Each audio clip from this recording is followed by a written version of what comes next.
Olá, meus amores, como vocês estão? Espero que estejam todos bem. Meu nome é Ana Malca e hoje teremos mais um encontro para falar sobre redação. Eu sou professora aqui do curso Método da unidade de Olinda, certo? Vamos fazer o seguinte, na aula anterior nós estávamos conversando sobre tema e eu fiz para vocês algumas provocações. Algumas pessoas, alguns alunos me mandaram dúvidas e a partir do que eles conversaram comigo, eu planejei a aula de hoje. Então hoje nós vamos falar sobre tema, tese, tópico frasal e vamos perceber detalhes acerca desses conceitos, ok? Vamos começar? Primeira coisa, tema, como foi dito antes, ele aborda um aspecto, um recorte de um assunto. Assunto, portanto, é mais abrangente. O tema será um recorte daquele assunto. Coloquei aqui para vocês alguns exemplos. Primeiro exemplo, desafios do combate à violência escolar. O que foi que eu comentei no nosso encontro anterior? Que quando você fala sobre tema, você precisa prestar atenção aos detalhes. O assunto aqui, violência. Qual foi o recorte feito? Por exemplo, aqui, escolar. Porque violência, ela está em vários âmbitos. Então, você poderia, por exemplo, ter violência doméstica. Quando ele passa a fazer essas especificações, nós vamos tendo o recorte para configurar o tema. Então, aqui seriam os desafios do combate à violência especificamente escolar. Esse tema poderia ser ainda mais especificado. Vamos a um segundo exemplo. Desafios do combate à violência nas escolas públicas brasileiras. Percebam que aqui o recorte é ainda mais específico. Antes eu poderia falar de escola, sendo ela pública ou privada. Poderia, inclusive, falar de escola pública, que não necessariamente fosse no Brasil. Aqui, nesse segundo exemplo, você tem de lembrar o que foi falado no nosso encontro anterior, a importância das palavras-chave. Quando eu digo escola pública, eu já faço um recorte, como disse anteriormente, mais específico. Então, as escolas públicas têm de estar lá no teu texto. E escolas públicas brasileiras. Me permitam uma observação. O exemplo não tem intenção alguma minha de insinuar que a violência na escola se restringe às escolas públicas. O exemplo foi somente para você perceber a importância das palavras, para que você perceba qual é o direcionamento. É óbvio que existe também violência nas escolas privadas, certo? Ficou claro? Então, um terceiro exemplo, Enem de 2010, o trabalho na construção da dignidade humana. Vejam, me permitam aqui perder alguns instantes.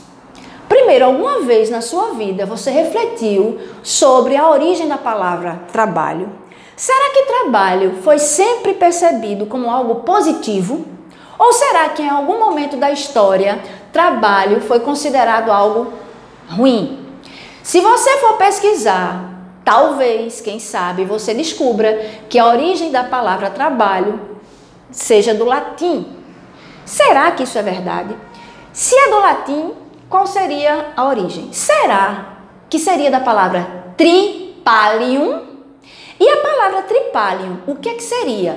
Será que tripalium era, por acaso, algum instrumento de tortura e, inicialmente, trabalho estava ligado à ideia de tortura? Mais uma provocação para você refletir. Será que antigamente todos trabalhavam? Ou será que havia algum grupo que achava que trabalhar não era uma coisa digna? E uma última provocação. Será que em algum momento da história a ideia de trabalho passou de algo negativo para algo positivo? Se isso aconteceu, por que que isso aconteceu? Ficam aqui algumas provocações para que você perceba quais as possibilidades de exploração aqui do tema. Então, trabalho na construção da dignidade humana. Outro detalhe, o que significa dignidade da pessoa humana? O que significa dignidade humana? Num país como o Brasil, talvez a palavra dignidade tenha contornos não muito próximos do que tenha em outros países. A gente aqui tem certos comportamentos pautados em concepções talvez um pouquinho equivocadas. Então, algo que é digno, será que é algo que é bom? Será que é algo que de fato faz com que a pessoa se sinta bem? Próximo tema, você vai perceber que também tem a ver com trabalho. Então, trabalho estaria no campo do assunto. A partir do momento que eu passo a especificar, eu estou construindo, como eu disse antes, o tema. Então, este aqui foi um tema proposto por uma banca de concurso, a Fundação Carlos Chagas, concurso do TRF, quinta região, certo? Eu não me lembro agora qual ano, me perdoem.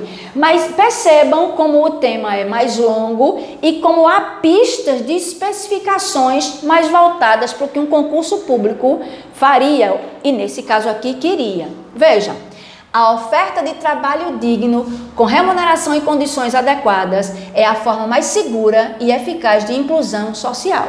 Então, trabalho como algo que vai promover dignidade por causa da inclusão social, mas existem certos detalhes para os quais você precisa prestar atenção. Veja que isso aqui está entre vírgulas. Se ele está entre vírgulas, se esta informação está entre vírgulas, talvez ela tenha uma importância maior, com remuneração e condições adequadas. O que é que você considera uma remuneração adequada? Em algum momento você parou para refletir sobre isso?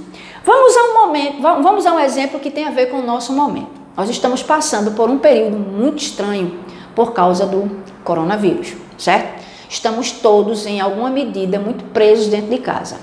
Você percebe o trabalho, por exemplo, dos catadores de lixo, os nossos garis, certo? As nossas margaridas, essas pessoas que são responsáveis pela coleta do lixo que nós produzimos sem pensar muito. Essas pessoas são importantes para a sociedade brasileira? Algum dia você parou para refletir sobre isso? Talvez nesse momento em que o lixo esteja se acumulando por causa dessa nossa situação, talvez você pare para prestar atenção. Agora me diga, o trabalho dessa pessoa é valorizado? Essa pessoa tem uma remuneração considerada adequada? Essa pessoa trabalha em condições consideradas adequadas? Vou te dar mais um exemplo. Essa pessoa que está coletando o teu lixo, você teve a preocupação de separar o lixo e não colocar a vida dessa pessoa em risco? Por que eu estou dizendo isso? Porque se você coloca, por exemplo, uma garrafa, um vidro quebrado, isso pode provocar um ferimento e, dependendo da situação, o ferimento pode ser grave. Alguma vez você se preocupou com isso? E a empresa para a qual essa pessoa presta o serviço, essa empresa está dando condições adequadas para que ela execute o trabalho, que é, sim, extremamente importante? Vejam, essa pessoa deveria trabalhar com alguns equipamentos de proteção. Será, por exemplo, que a empresa oferece luvas que possam protegê-la de um eventual corte? E só para você perceber, eu te dei o exemplo de uma garrafa.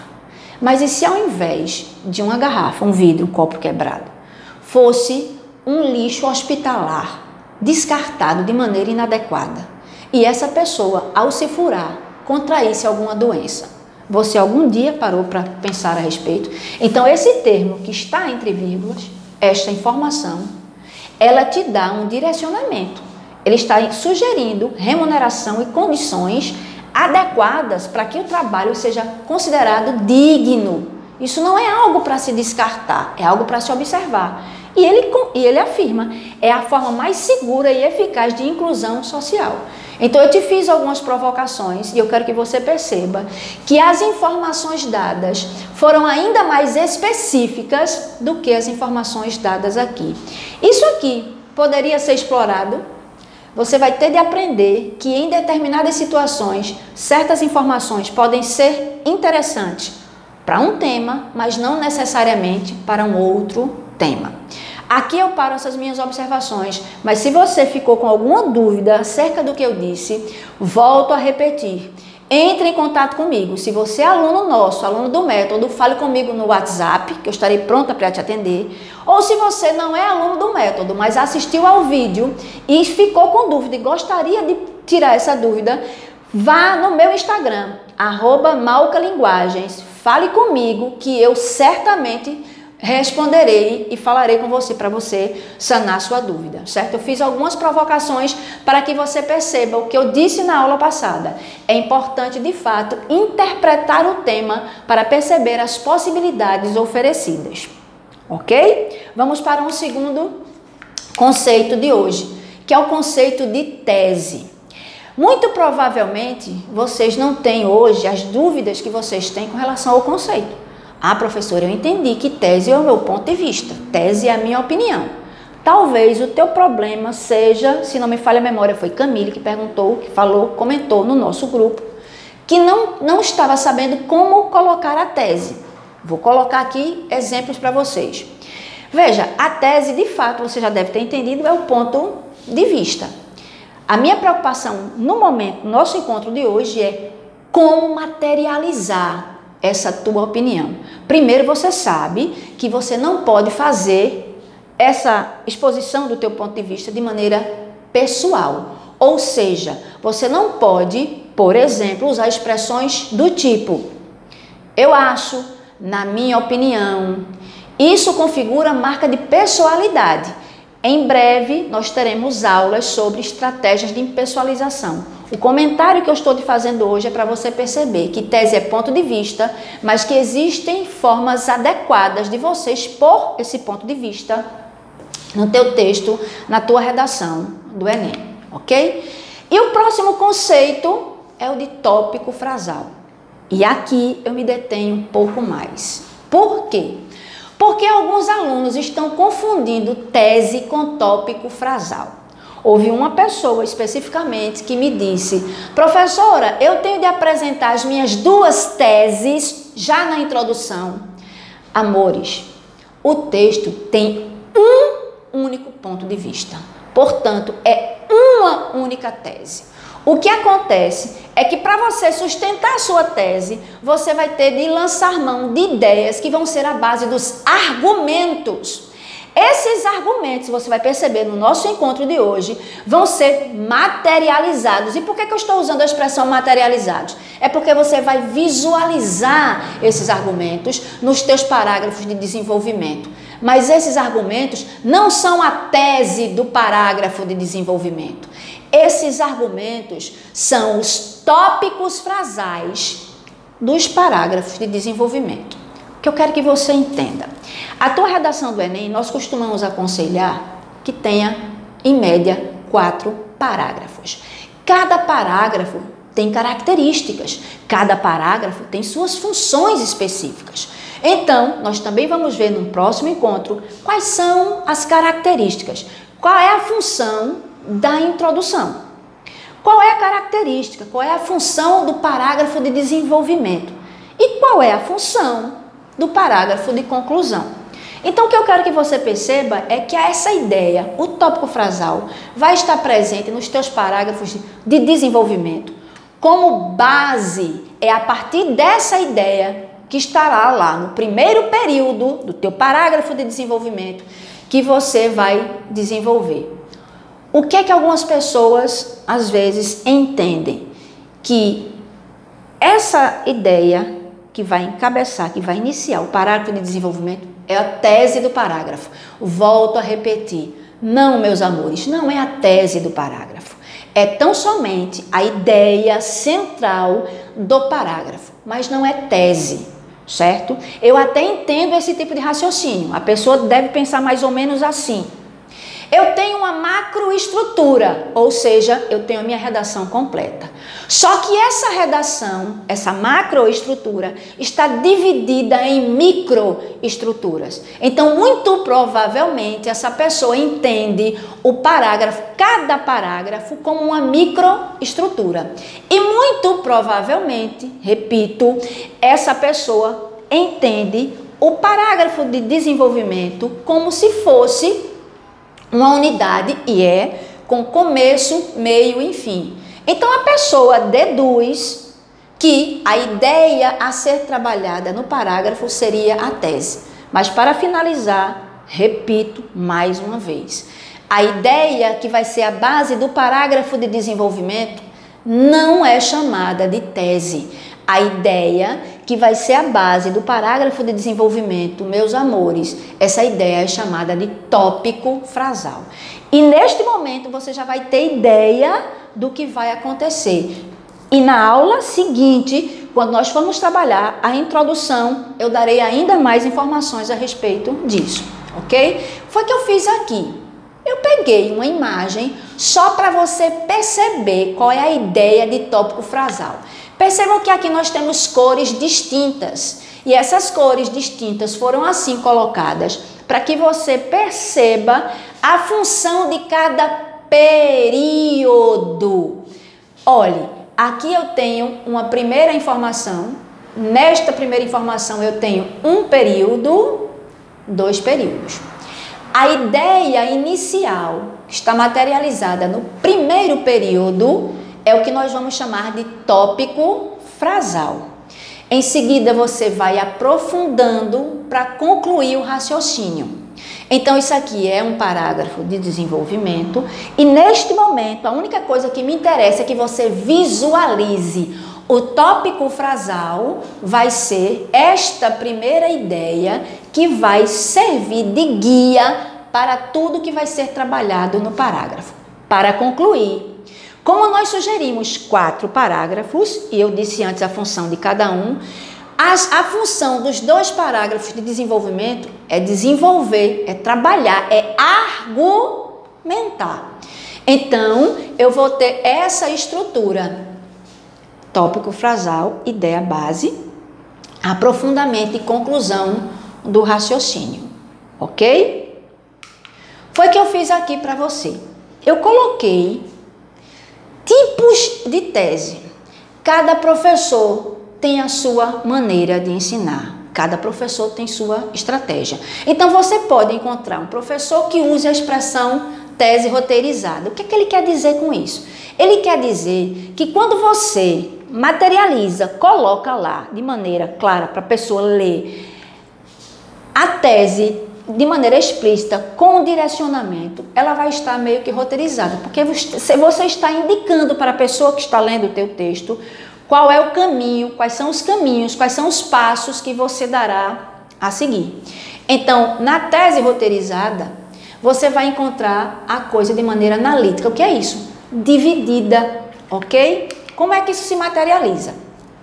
Olha, significa que você pode, por exemplo, já no primeiro parágrafo, apresentar, por exemplo, as consequências negativas. Você vai ver que mais adiante, ao invés de falar em consequências, eu vou falar em causas, ok? Hoje nós estamos no primeiro momento de reflexão a respeito disso. Isso também vai ser aprofundado. Então, aqui nós temos uma tese e nós temos o que eu estou chamando de tese roteirizada ou tese analítica. Como eu disse, cada um explicita, usa o termo que melhor lhe parece.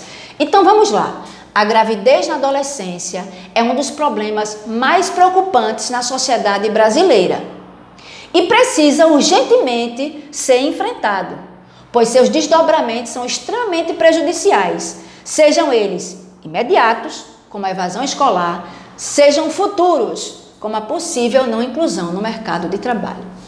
Ao ler, você consegue perceber a divisão que foi feita. Vamos a uma pista mais clara. Eu coloquei aqui este pontinho muito discreto para você perceber que eu tenho aqui um único período. E veja, não é a primeira vez na aula de hoje que eu estou falando em período, para inclusive fazer você perceber como é que o seu parágrafo vai ser construído. Olha, eu coloquei aqui em azul uma expressão para você. Por que é urgente? Talvez alguém ache que não é tão urgente. Talvez alguém ache que outra coisa é mais urgente do que a questão da gravidez na adolescência. Então isso aqui é uma pista do meu posicionamento. Mas eu poderia também, ao invés de colocar urgentemente, eu poderia colocar a expressão o quanto antes. Vamos usar o exemplo que eu dei com isso aqui, para você ver que eu fiz algumas pequenas modificações. Eu coloquei cores diferentes para que você visualize como é que isso está, mais uma vez usando a expressão, se materializando. A gravidez na adolescência no Brasil é um problema que precisa ser enfrentado o quanto antes. Esse é o meu ponto de vista. Por quê? Qual é a explicação que eu vou dar? Pois seus desdobramentos são extremamente prejudiciais. Está aqui o meu ponto de vista. O que é que eu quero dizer com tese que é colocada de maneira analítica, indicando quais os caminhos? Observe com cuidado. Quais são esses desdobramentos prejudiciais? Aqui está explicitado, ou, melhor dizendo, estão explicitados. Sejam esses desdobramentos imediatos, e aqui eu estou te dando um exemplo específico. Qual é o desdobramento? Evasão escolar. A evasão escolar, meus amores, é uma consequência possível da gravidez na adolescência? Sim. Sejam esses desdobramentos futuros. E, mais uma vez, a expressão como para indicar a colocação de um exemplo. Não inclusão no mercado de trabalho. Veja que a pessoa está pensando de maneira lógica, sempre uma relação de causa e consequência. Causa e consequência. Por quê? Porque se a menina engravidou e por algumas situações ela precisou deixar a escola, ficou configurado o problema da evasão escolar. E percebam que essa evasão pode no futuro também dar uma consequência. Então, a não inclusão no mercado de trabalho.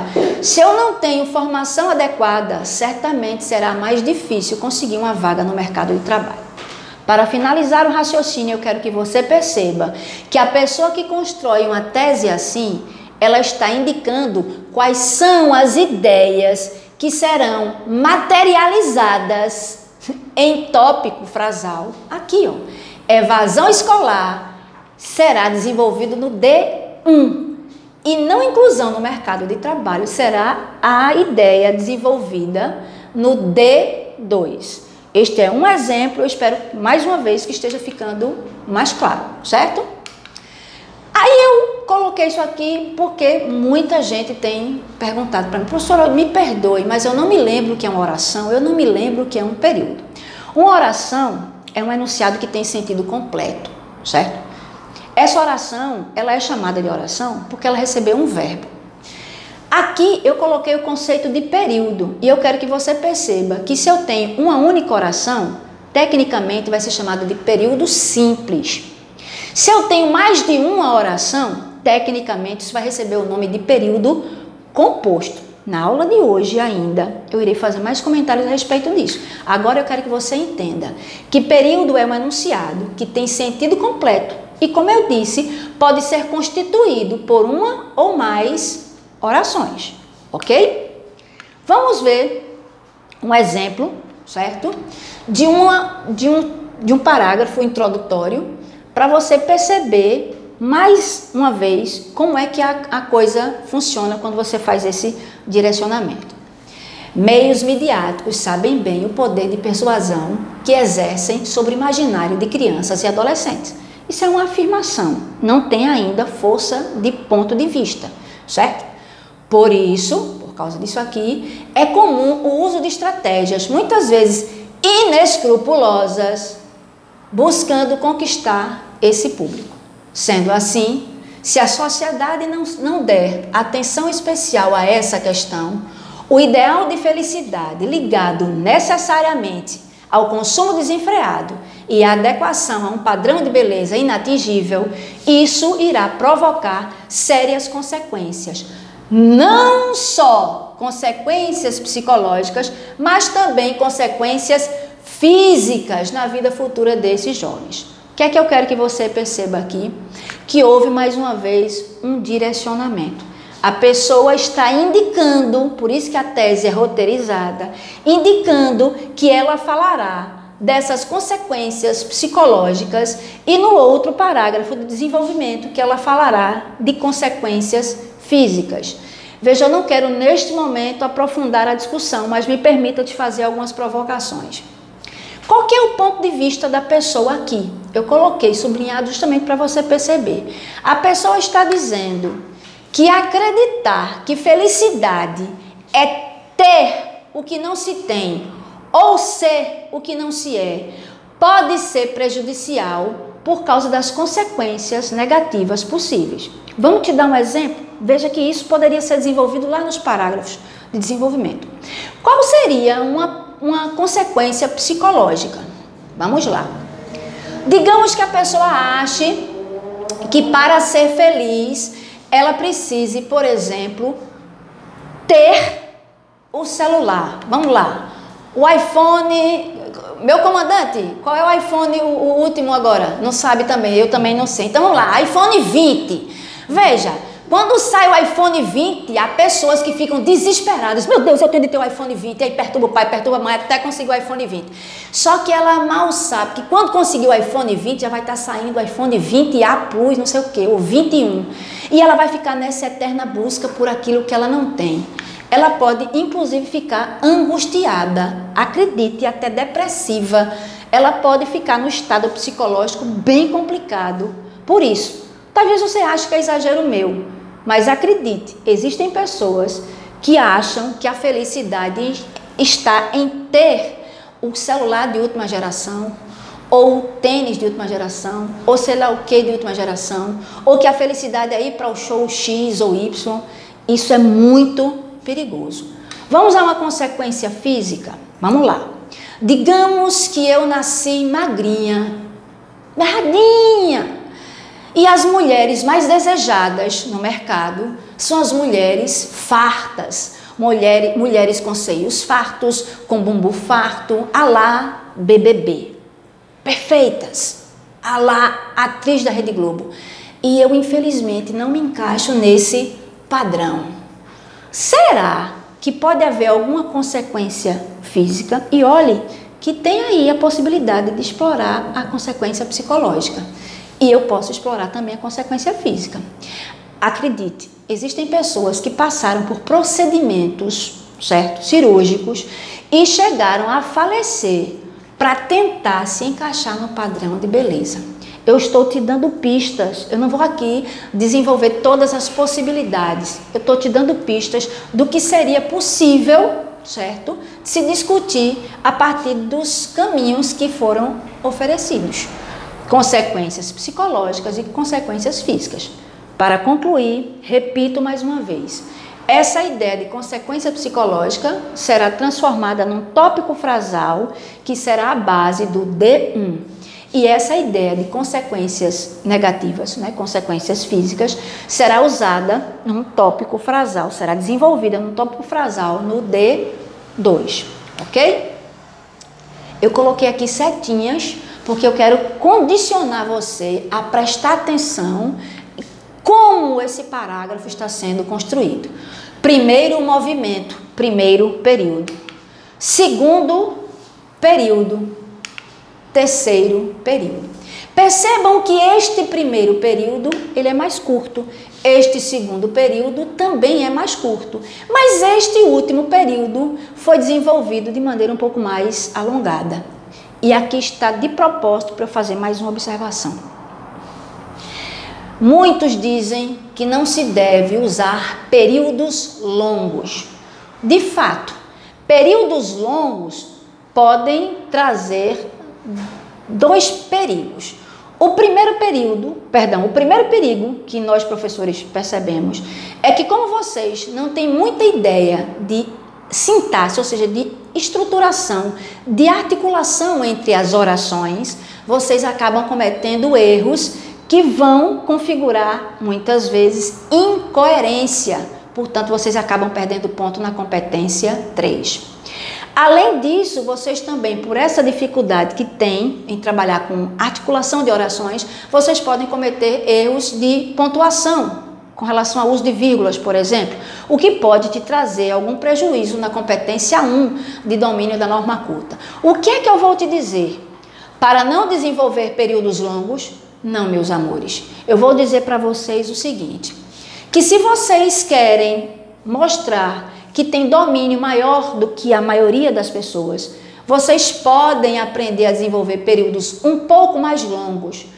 Vocês não devem construir períodos longos demais para que isso não fique cansativo ou para que vocês não cometam um erro de articulação entre as ideias a ponto de deixar o texto incoerente. Mas vocês não são robôs, período curto. Vocês são seres humanos e o ser humano ele precisa de uma coisa muito importante, chama liberdade. Você precisa perceber a importância de ter um domínio e de se expressar da maneira como você acha mais adequado. Então, se você sim tem um domínio maior, você deve usar períodos mais longos. Você deve evitar períodos muito longos, ok? Qualquer dúvida que você tenha a respeito de período, volto a repetir. Hoje eu estou muito repetitiva. Me procure que eu te ajudo a refletir a respeito disso, ok? Então vamos lá.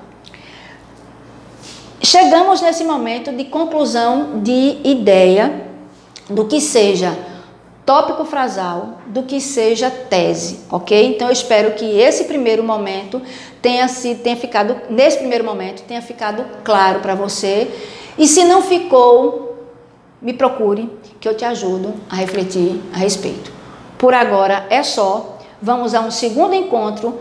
Eu vou repetir algumas coisas aqui para aprofundar, porque vamos falar sobre introdução, construção da introdução. E mais uma vez eu falarei sobre tese, sobre tópico frasal. Fiquem com Deus e até a próxima.